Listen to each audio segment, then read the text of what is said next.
North America, Florida. January 28th, 1986. 8:08 a.m. 1.5 hours to liftoff. At Kennedy Space Center, final preparations are underway for the most anticipated space mission since the glory days of the Apollo era. Thousands have descended to the Cape to watch Space Shuttle Challenger make history by sending the first citizen into space. Schoolteacher Krista McAuliffe. Krista never thought of herself as an astronaut. She felt that she was a teacher now. She felt this way, that she could show everyone how important teachers were and get children excited about education and wanting to do the very best that they could. She said it was the best field trip ever. Oh, it's great, I love it! 37-year-old Krista, mother of Scott and Caroline, has spent 5 months training for space. In the process, she has become a national celebrity. She knows there's a lot riding on this mission. The 25th shuttle launch will be far more than just another trip into orbit. It's designed to resurrect the entire program. After 2 decades of budget cuts and a loss of public interest, the shuttle has never made good on its promise to provide a routine bus service to space. By sending Krista into orbit, NASA hoped to restore faith in their billion-dollar baby. 8:38 a.m., 1 hour to liftoff. Krista and the 6 other astronauts kit up and prepare to board the spacecraft. Pilot Mike Smith is making his launch debut. Specialists Ron McNair, Ellison Onizuka, and Judy Resnick have flown 3 missions between them. Satellite specialist Greg Jarvis is on his first trip. Thank you very much. And leading the mission is Commander Dick Scobie. As usual, it's a real pleasure to be at the Cape, to come down here and participate in something that the Cape does better than anybody in the world, and that's launching space vehicles. To finally be the commander of a mission into space was a tremendous reward to him. He loved to dance the skies. Dick and June were childhood sweethearts, married for 14 years. This is the second time she is watching her husband set off for space. Good morning, Mike. We're ready today. Early. Of the 4 spacecraft in the fleet, Challenger is by far the most reliable. In the 2.5 years since its space debut, it has flown 40% of all shuttle missions, sending 51 astronauts into space on 9 trouble-free flights.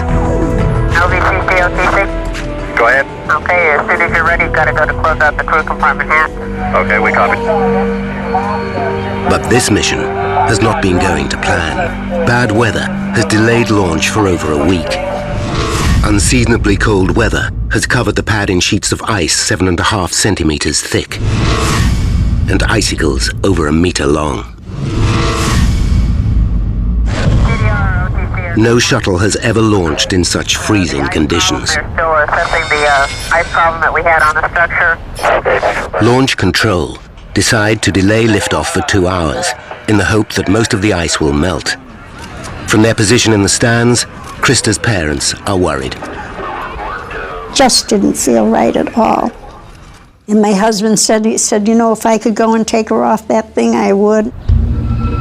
Good morning, Krista. Hope we go today. Good morning, hope so too. With 30 minutes to go, air traffic control clears Eastern Airlines Flight 677 to fly over the Cape en route to Tampa, Florida. Suddenly, the plane hits a strong jet stream.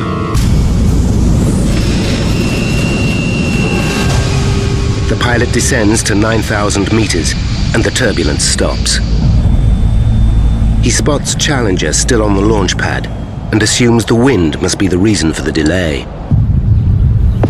This is Mission Control Houston at the T-minus 9-minute mark. Flight controllers are ready to support launch. Roger, welcome. With only 9 minutes to lift off, Launch Control checks to make sure all of the shuttle's propulsion systems are functioning properly. Booster go. Challenger's 3 main engines can burn nearly 4,000 litres of fuel a second, fed from the giant 46-metre-tall external tank. But the 2 solid rocket boosters are the real powerhouses of the system. Their 3 million kilograms of thrust accelerated to 28,000 kilometers per hour, the speed it needs to break free of Earth's gravity. All of Challenger's systems are functioning correctly. The decision is unanimous. Mission Control, this is Kennedy. We are a go for launch.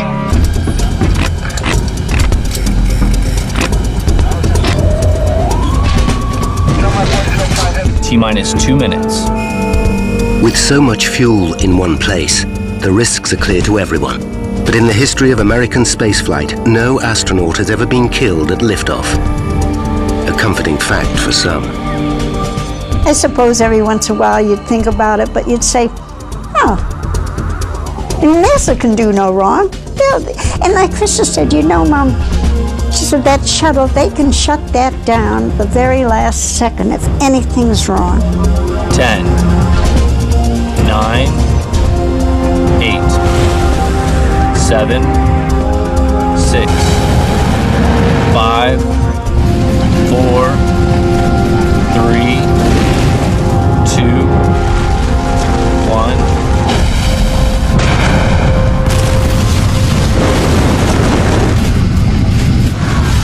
And liftoff of the 25th Space Shuttle mission.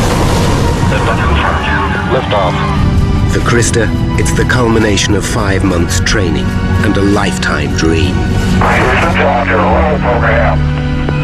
Roger, roll, Challenger. Almost immediately, the shuttle begins a maneuver to roll over, putting the spacecraft on the correct trajectory for orbit. Good roll, flight. Raj, good roll. Good roll program confirmed. Challenger now heading downrange. Challenger is already traveling at nearly 1,600 kilometers per hour. As it climbs beyond the 10-kilometer mark, a severe crosswind suddenly slams into the shuttle.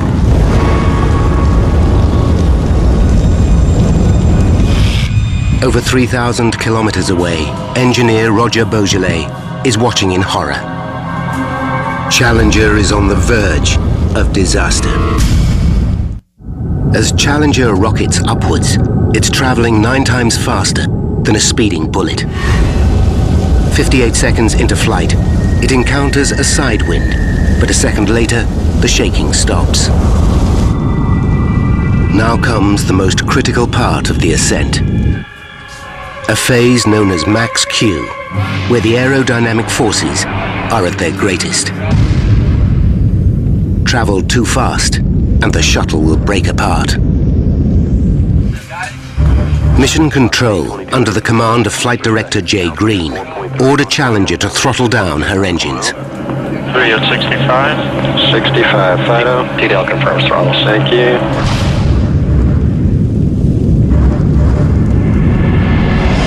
At 66 seconds, Challenger gets the all clear. It has made it safely through max Q and enters the thinner air of the upper atmosphere. Now it must accelerate to over 28,000 kilometers per hour to escape Earth's gravity. It's time to turn up the main engines to full power. Mission Control gives the cue. Challenger, go with throttle up. Challenger, go with throttle up.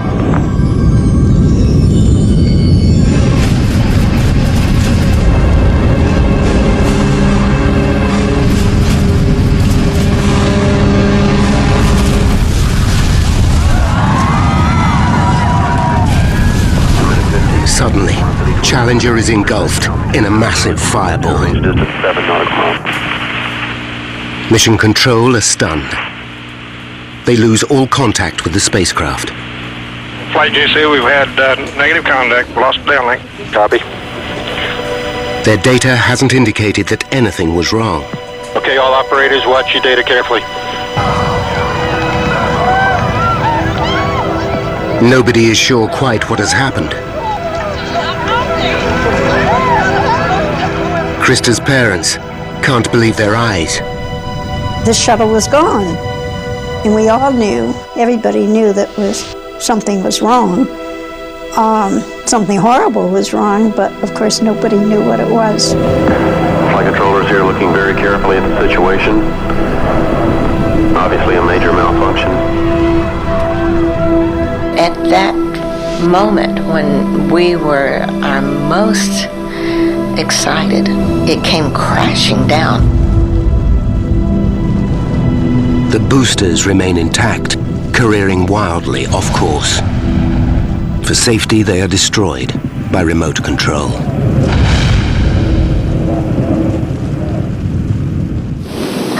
You know, you just hope against all odds that the orbiter was able to separate. As the spiraling debris falls to Earth and plunges into the Atlantic, it's becoming all too clear what has happened. Flight Fido, go ahead. RSO reports vehicle exploded. Copy. We have a report from the flight dynamics officer that the vehicle has exploded. Flight director confirms that. We are looking at checking with the recovery forces to see what can be done at this point. We were just so stricken that this had happened because I never expected anything to happen. It was unreal.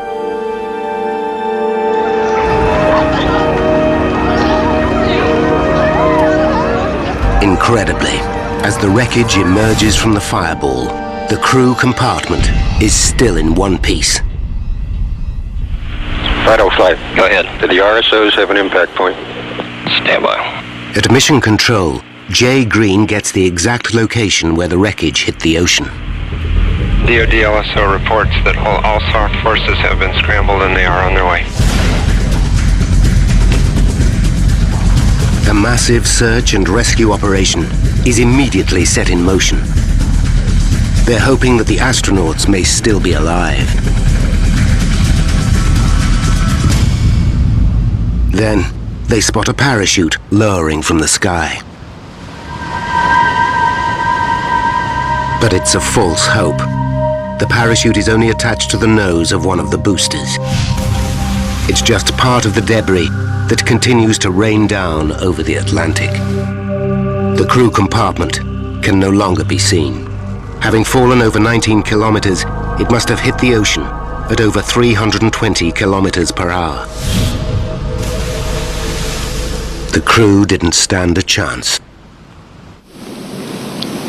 We became numb, speechless, and our hearts were shattering, much like those pieces that were falling from the sky.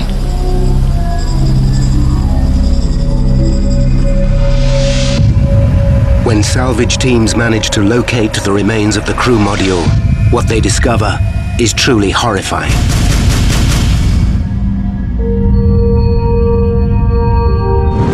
Space Shuttle Challenger was traveling at nearly twice the speed of sound when it was torn into thousands of pieces. With little evidence to go on, NASA have an almost impossible task to work out exactly what took place.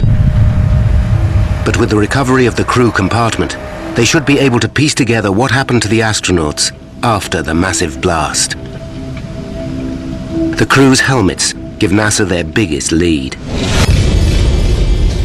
Each astronaut had an air supply attached to their helmet to be used in an emergency. In the wreckage, NASA find that 3 of them had been activated. It's a horrifying discovery.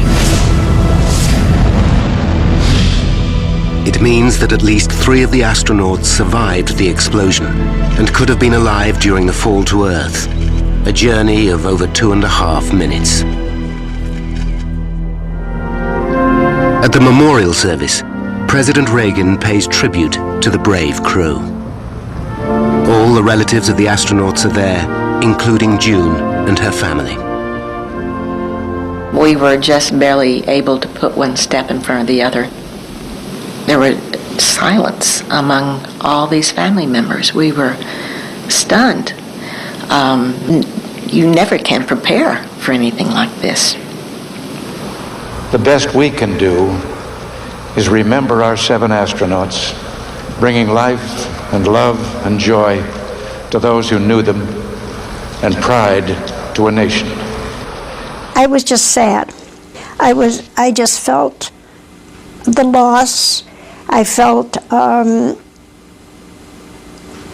naturally that it never should have happened, and I couldn't do anything about it. Dick, Mike, Judy, Elle, Ron, Greg, and Krista, your families and your country mourn your passing. We bid you goodbye. We will never forget you. While America mourns, the pressure is on to find out exactly what caused the shuttle to explode. A presidential commission spent 5 months investigating the disaster and discover that the right solid rocket booster malfunctioned. The booster is made up of 4 segments bolted together. Where they meet is called a field joint. The area is sealed by a pair of compressed rubber O-rings. At ignition, the rocket fires up in under 1/100th of a second and forces the booster's steel casing outwards. The O-rings must expand at a speed faster than a blink of an eye to stop the rocket fuel escaping out the joint. The commission found that due to the freezing temperatures, the O-rings in the right booster's lowermost field joint did not enlarge as they should have. Gases twice as hot as the inside of a blast furnace escaped with deadly results. And liftoff of the 25th Space Shuttle mission. As the shuttle accelerated skywards past Max Q, a flame burnt away the support attaching the booster to the external tank. As the attachment broke free completely, the entire bottom section gave way. The nose of the booster crashed into the top of the tank with devastating results.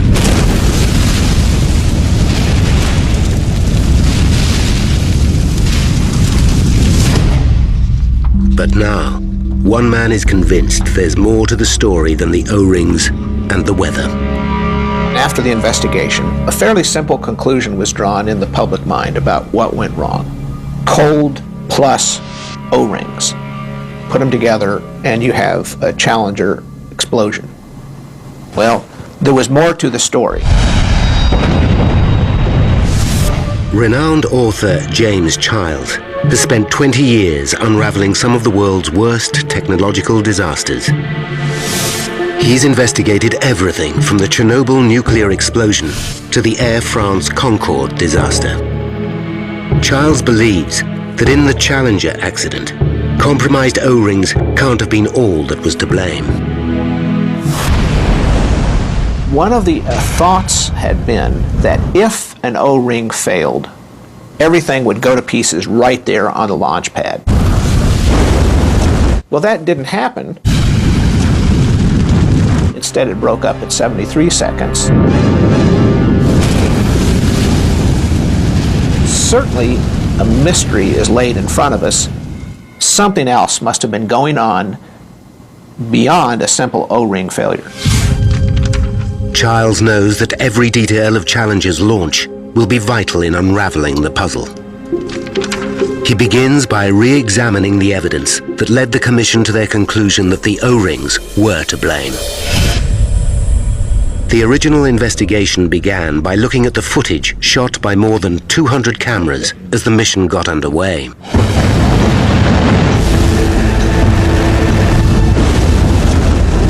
In the first 2 seconds, the images reveal mysterious black smoke billowing out from behind the right booster near the external tank.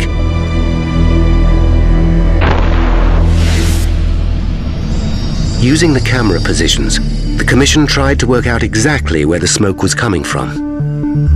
Camera E60, positioned nearly 400 meters from the launch pad, had a direct line of sight to the right booster. But it only got a partial view of the smoke.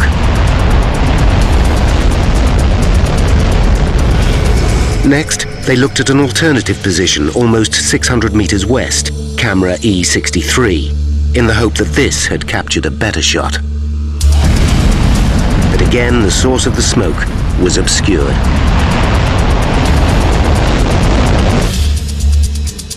The precise location of the smoke was unclear, so the Commission compared the two shots and calculated its origin to be within a 1.3 meter section of the right rocket booster's surface, 13 meters up.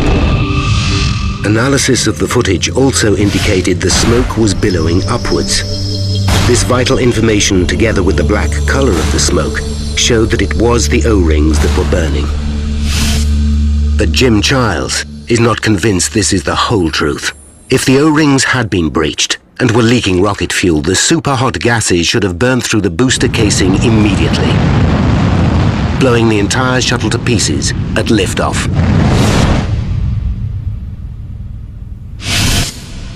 As Childs scrutinizes the official report, he realizes he's not the only one with unanswered questions. My name is Roger Beaujolais.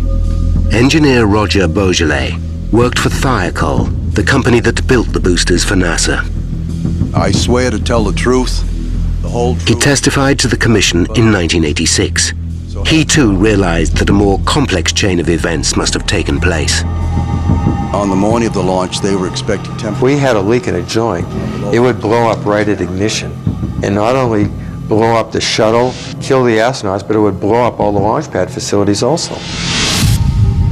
Beaujolais' evidence stunned the Commission. He revealed that he knew that the cold weather would jeopardize the mission. His conviction was based on evidence from a previous launch. A year earlier, in 1985, Discovery lifted off on a cold January morning. The temperature was just 11 degrees Celsius, the coldest launch conditions prior to Challenger's liftoff. When Discovery's rocket boosters were recovered, Beaujolais found a major problem in one of the field joints. There was a large amount of soot and signs of scorching around the O-rings. Beaujolais believed the cold made the O-rings rigid and prevented them sealing. On further examination, he noticed how close Discovery had come to catastrophe. The O-rings were less than a millimeter away from burning through completely. But as Childs reads the report, he realizes Beaujolais' testimony didn't stop there.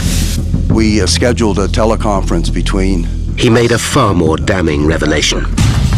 A full 13 hours before liftoff, Beaujolais had actually tried to stop the launch. This here, gentlemen, proves without a doubt that the O-rings will not seal the joint. Had he been listened to, the disaster may never have happened at all. Journalist Jim Childs is re-examining a critical aspect of the Challenger shuttle disaster. Why didn't the vehicle blow up at its most vulnerable point, during liftoff, when all the evidence says it should have? As he reads the report, he finds out rocket engineer Roger Beaujolais predicted such a scenario at a teleconference held the night before launch. Taking part were Morton Thiokol's 4 senior managers, NASA managers at Kennedy Space Center, and in Tennessee, NASA's head of rocket boosters, Lawrence Malloy. I don't think that you fully appreciate seriousness. The question was asked, are you guys concerned about launching in cold weather tomorrow? When I heard that, I almost went nuts.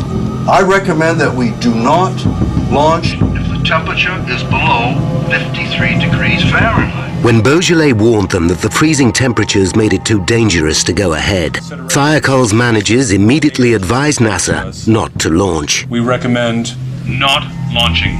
But NASA considered the data to be inconclusive. I'm appalled. How can you possibly enter into this conversation the night before a launch? My God, Thiokol, that makes no sense. Larry Malloy states, my God, Thiokol, when do you want me to launch? Next April? Why are you guys trying to come up with launch commit criteria on the eve of a launch? In response to Malloy, Thiokol's managers put the teleconference on hold and reconsidered their position. It's obvious that our hands are tied. When it looked like they were changing their minds, Beaujolais made a last-ditch attempt to convince them to abort. This, gentlemen, this is real data.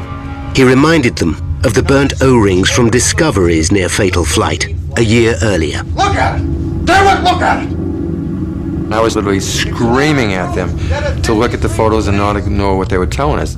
You have to be blind, deaf, and dumb not to know what these two pictures are telling you. The longer the delay in sailing the joint, the greater the risk of disaster. But this time, Beaujolais' evidence was ignored. General manager said in a soft voice, "Take off your engineering hat and put on your management hat." That is the strongest metaphor to play ball that I've ever heard in my 27-year engineering career in the aerospace industry. Okay, gentlemen, let's take a vote on it. Go for launch.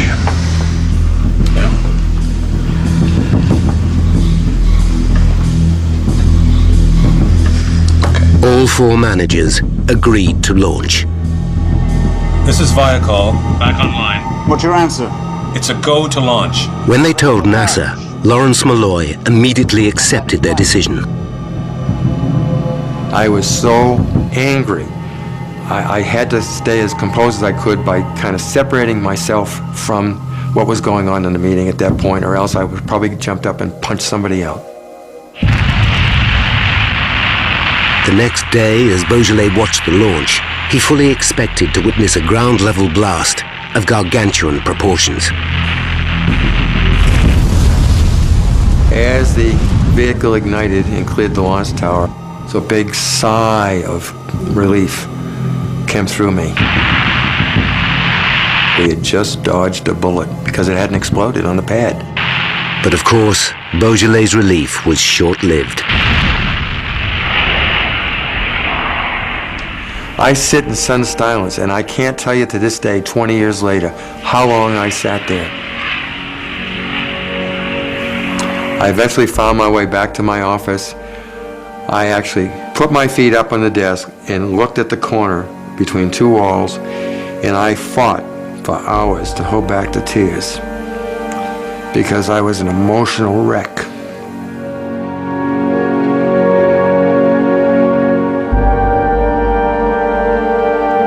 If even the one man who predicted disaster was surprised at what actually happened, then surely there's more to discover about how the 7 astronauts were killed. Like the commission before him, Charles returns to the image of the black smoke leaking from the right solid rocket booster. After all, this was the key evidence that pointed to the O-rings being the cause. Are there any more clues to be had from this precious footage? One becomes immediately obvious. The smoke starts, then stops 2 seconds later. Why? We know from the film, the smoke starts shortly after launch, it goes for about 2 seconds, it stops. We know that something has stopped it. We don't know what. And there is more. The smoke does not come out in one long plume. It comes out as a series of 9 short puffs. What is causing this pulsing? The investigators knew that the booster was put under incredible stress. To fire the booster, a flame is shot from the top downwards through a tunnel in the middle of the solid fuel. In less than 1/100th of a second, the rocket ignites. The explosive force causes the steel casing to expand outwards in one sharp movement. The gases burning inside are now under tremendous pressure and firing out of the exhaust at over 8,500 kilometers per hour. But despite being under continuous strain, the field joint on Challenger's right booster somehow sealed itself, and the smoke stopped. Childs examines how the investigators answered this thorny mystery. They looked further back at the takeoff sequence. 6 seconds before liftoff, the main engines fire up. At this point, the whole shuttle is still bolted to the ground. The enormous thrust pushes Challenger's nose over by a meter. As it returns to vertical, the bolts fixing the shuttle to the pad release, and simultaneously the boosters ignite. This rocking motion sends a shockwave throughout the entire vehicle.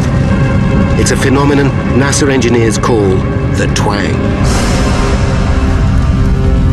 As the vibration passes through the structure, is it possible that the resonance is opening and closing the seal inside the field joint? Is this what is causing the black smoke to billow out in puffs? If so, then the timing of the puffs should match exactly the twang's natural frequency of 3 times a second. From careful examination of the film, the smoke does indeed seem to billow out at the same rate.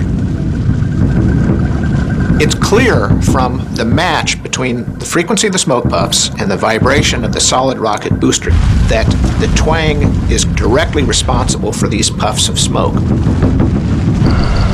It's a major step forward. As the solid rocket booster flexed, it must have caused the field joint to open momentarily, producing the telltale puffs of smoke. But the second, more difficult question remains. If the O-rings were being breached, why did the smoke suddenly stop 2.6 seconds into liftoff? Most likely scenario is that something blocked the hole. That really can be the only explanation. With the booster running at such intense temperature and pressure, only one thing could have blocked the hole: the rocket fuel itself.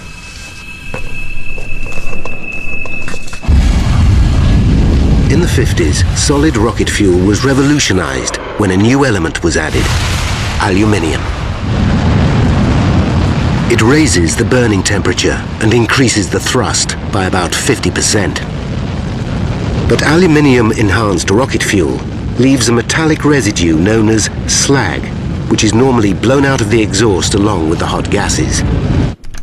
After reading the detailed reports, Childs agrees the slag might be the key to the mystery.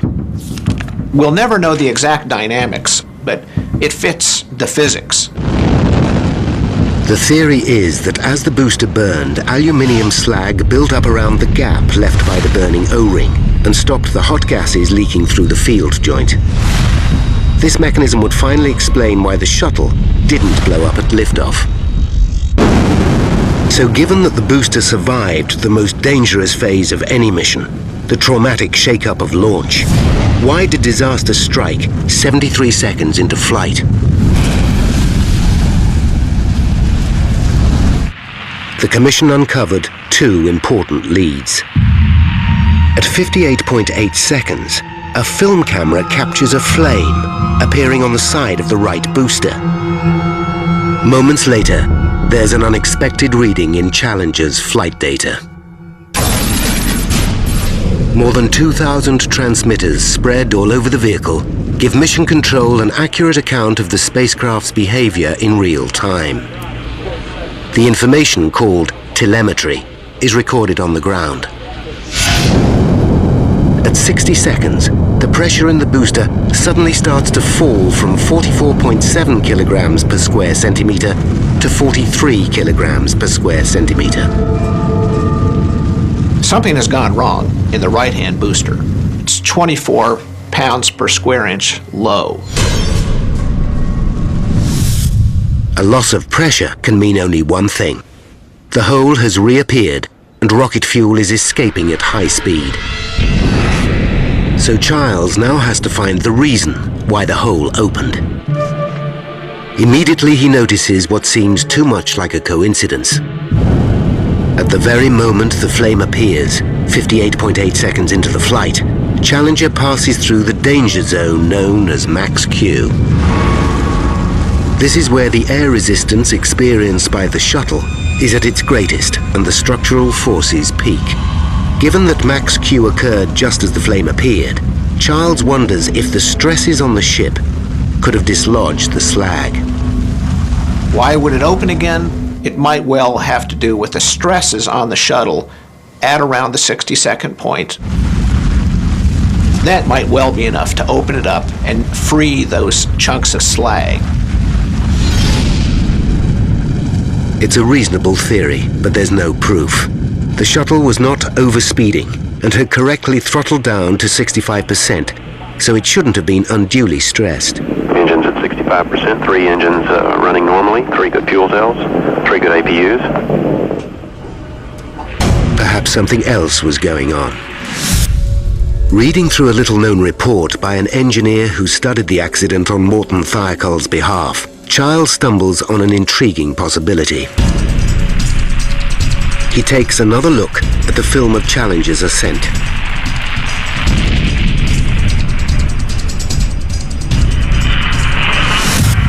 Just as the report states, the trail of exhaust has a very unusual shape. The column of smoke displays a dramatic zigzag, then returns to vertical just moments before the astronauts were killed. Is this smoke trail evidence that the shuttle was hit by a strong side wind during its ascent? Initially, it's hard to make the theory stand up. In the hours leading up to liftoff, NASA's meteorologists sent up several weather balloons to check for strong crosswinds. Their data indicates there was nothing unusual. But Childs isn't convinced the weather balloons got it right. Closer examination reveals the balloons had drifted over 64 kilometers downwind during their ascent. It's unlikely they would have experienced the same weather conditions as Challenger. Further intriguing evidence comes from the telemetry that monitors the ship's direction. At 58 seconds into flight, Challenger's main engine nozzles suddenly alter their thrust angle by 2 degrees. The large adjustment is an automated reaction to keep the craft on track and suggests that some external force could have been pushing Challenger off course. What's more, the shuttle's lateral accelerometer, a device that measures sideways movement, throws up a surprising reading at exactly the same moment. There's a sinister gap in the data. This could mean one of 2 things. Either there was a glitch in the telemetry, or the lateral acceleration was so violent that the reading went right off the scale. If the second of these 2 options is the truth, it could be the key as to why Challenger blew apart, taking with it the lives of 7 astronauts. Jim Childs believes he's close to finding out the truth behind what may have caused the Challenger disaster. The telemetry indicates that the shuttle was knocked violently sideways at 58 seconds into the flight.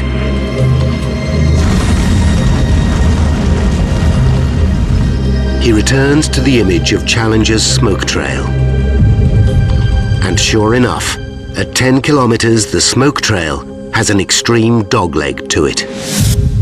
The zigzag could be evidence of a fast-moving narrow layer of air, a jet stream, tracking rapidly east. Finally comes the last piece of the puzzle. The report states that just 30 minutes before liftoff, a commercial jet flew above the launch site. As it did so, the Boeing 757 was hit by a headwind of over 300 kilometers per hour. It's a shocking revelation. It looks like Challenger must have passed through the same layer of air as it climbed towards space. As it entered the jet stream, it would have been hit broadside with a force equivalent to Hurricane Katrina. It seems like some evil twist of fate. The slag is blown free, and now hot rocket exhaust, more than 5,000 degrees Fahrenheit, is free to blast through and to start eating away that steel case. Now, by rewinding the events of that ill-fated flight, and by following the evidence uncovered during the extensive investigation, we can finally reveal exactly what caused the Shuttle Challenger disaster 73 seconds after liftoff.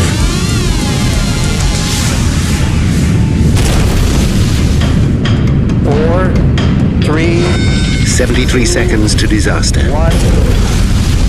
The solid rocket boosters ignite.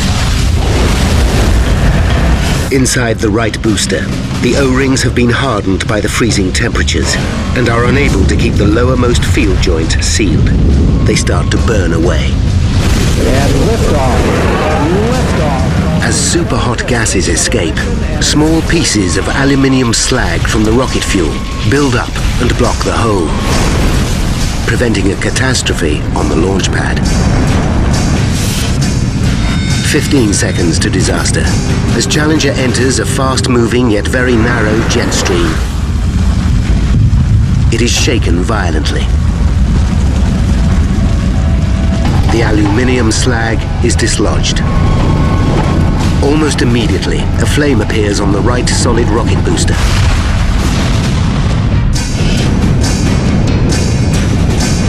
Eight seconds to disaster. With blowtorch intensity, the flame penetrates the external tank, and liquid hydrogen starts to spill out. 1 second to disaster. The attachment between the booster and the tank breaks free, and the entire bottom section of the tank gives way. The Inferno thrusts the hydrogen compartment upwards into the oxygen-filled container, just as the nose of the booster crashes into the top of the external tank. Nearly 2 million liters of fuel combust instantaneously. The shuttle breaks apart.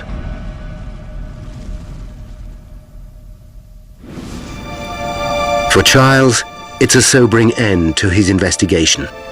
It could have all been so different. He is certain that had the wind not been so strong, the slag could have remained in place. The booster pressure would have remained normal, and 2 minutes into flight, the rocket boosters would have disengaged and separated from the shuttle. Challenger and its crew would have then been safely on their way to space. Confirm good solid rocket booster separation. If the aluminium slag had only hung on for another 62 seconds, the astronauts might be alive today.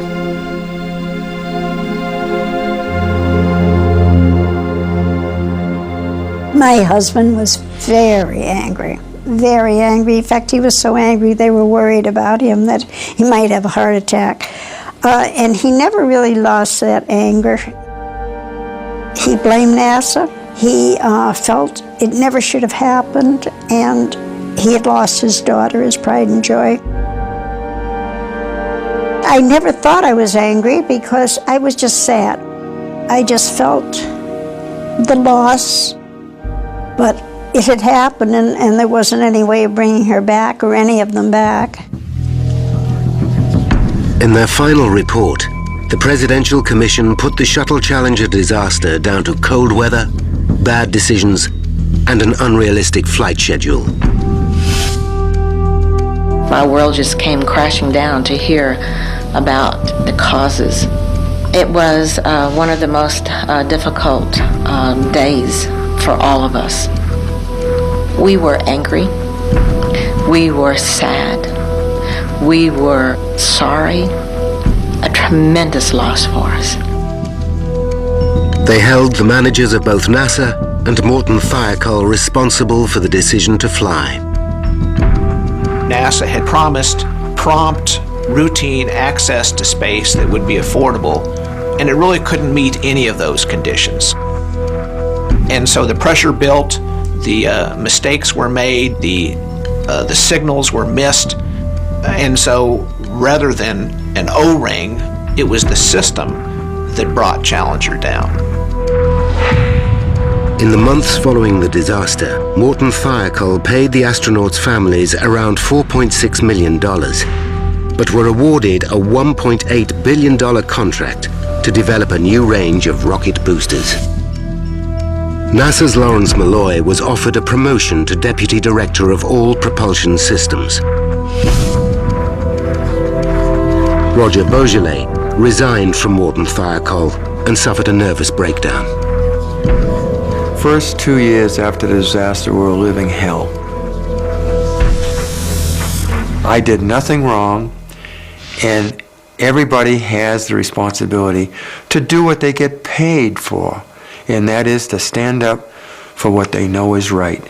and what their profession demands of them, and that's all I did, and I'd do it again.